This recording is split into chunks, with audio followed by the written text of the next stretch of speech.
ଧାର পয়সা শোজিব বলি সাজিলা লুটেরা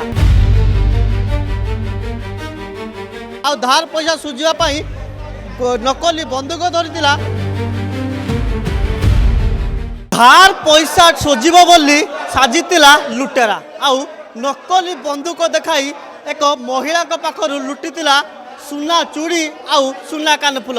ତାକୁ ଏବେ ବାନ୍ଧି ଏବେ କୋର୍ଟ ଚାଲାଣ କରିଛି ନୟାପଲ୍ଲୀ ଥାନା পুলিশ। ଆମେ ଟିକେ ଦେଖେଇବୁ, ମୋ କ୍ୟାମେରା ପର୍ସନ ଦେବାଶିଷକୁ କହିବି ଦେଖେଇବି ସେ ଯୁବକକୁ ନା ଅଶୋକ କୁମାର ବେହେରା ଆଉ ଘର ନୟାପଲ୍ଲୀର ବେହେରା ବସ୍ତି। ଆଉ ଇଏ ଯେତେବେଳେ ଧାର ପଇସା ହୋଇଥିଲା, ଧାର ଯେତେବେଳେ ବଢ଼ିଥିଲା, ଧାର ପଇସା ବଢ଼ିବା ପରେ ଇଏ କେମିତି ସୁଝିବ ତାର ସଲ୍ୟୁସନ୍ ପାଇଥିଲା, କେମିତି ଲୁଟ୍ କରି ସେ ଲୁଟ୍ କରି କେମିତି ସେ ଧାର ପଇସା ସୁଝିବ। ଆଉ ଧାର ପଇସା ସୁଝିବା ପାଇଁ ନକଲି ବନ୍ଧୁକ ଧରିଥିଲା। ଆଉ ପୂର୍ବରୁ ରହୁଥିବା ପାଖାପାଖି 10 ବର୍ଷରୁ ପୂର୍ବରୁ ରହୁଥିବା ଏକ ଯେଉଁ ମହିଳା ରହିଥିଲେ, 4 ତାରିଖ ଦିନ ଯେଉଁ ମହିଳା ଜଣକ ଯେତେବେଳେ ଠାକୁର ଯେଉଁ ଫୁଲ ତୋଳିବାକୁ ଯାଇଥିଲେ, ଫୁଲ ତୋଳିବା ବେଳେ ତାଙ୍କ ମୁଣ୍ଡରେ ବନ୍ଧୁକ ଲଗାଇ ଇଏ ଲୁଟିଥିଲା ଇଏ ଲୁଟେରା ଜଣକ। ଆଉ ଏ ଲୁଟେରାକୁ ପୁରା ଖୋଜିବାରେ ସକ୍ଷମ ହୋଇଛି ନୟାପଲ୍ଲୀ ଥାନା ପୁଲିଶ। ଆଉ ଆମେ କହିପାରିବା କେତେ ଚଞ୍ଚକତାର ସହ ଇଏ ଲୁଟିଥିଲା ତାର ବାସ୍ତବ ଚିତ୍ର ଦେଖାଉଛୁ।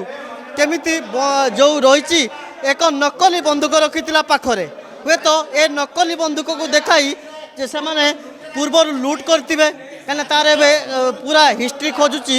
ଏବେ କମିଶନର ପୋଲିସ ପୂର୍ବରୁ ଲୁଟ୍ କରିଥିବେ, ଲୁଟ୍ ପରେ ଏ ନକଲି ବନ୍ଧୁକକୁ କିଛି ମାରଣାସ୍ତ୍ର ଯେତେବେଳେ ଭାଇଗିରି ଦେଖାଇବା ପାଇଁ ମଧ୍ୟ ୟୁଜ୍ କରିଥିବେ, ନହେଲେ ଏ ବନ୍ଧୁକ ଆସିବ କେଉଁଠୁ ଏଠି ବଡ଼ ପ୍ରଶ୍ନ। କିନ୍ତୁ ଯେତେବେଳେ ରହିଛି ଧାର ପଇସା ସୁଝିବ, ଆଉ ଧାର ପଇସା ସୁଝିବା ପାଇଁ କେମିତି ପୁରା ପ୍ଲାନ୍ ପ୍ରସ୍ତୁତ କରିଥିଲା। ଯେଉଁ ମହିଳା ଘର ପାଖରେ ରହିଥିଲା, ମହିଳା ଘରଙ୍କ ପାଖରେ ରହିବା ପରେ ମହିଳାଙ୍କ ବିଷୟରେ ଜାଣିଥିଲା।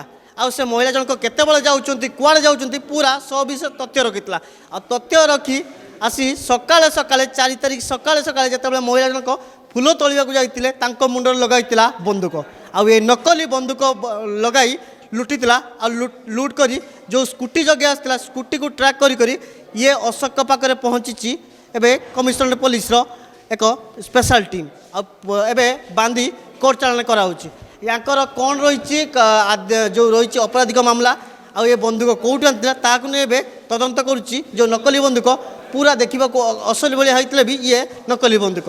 ଆଉ ଏ ନକଲି ବନ୍ଧୁକ କେଉଁଠୁ ଆଣିଥିଲେ, କେତେ ଦିନରୁ ଆଣି ରଖିଥିଲେ, ଆଉ କେଉଁଠି ବ୍ୟବହାର କରିଛନ୍ତି ତାହାକୁ ନେଇ ମଧ୍ୟ ତଦନ୍ତ କରୁଛି କମିଶନରେଟ୍ ପୋଲିସ।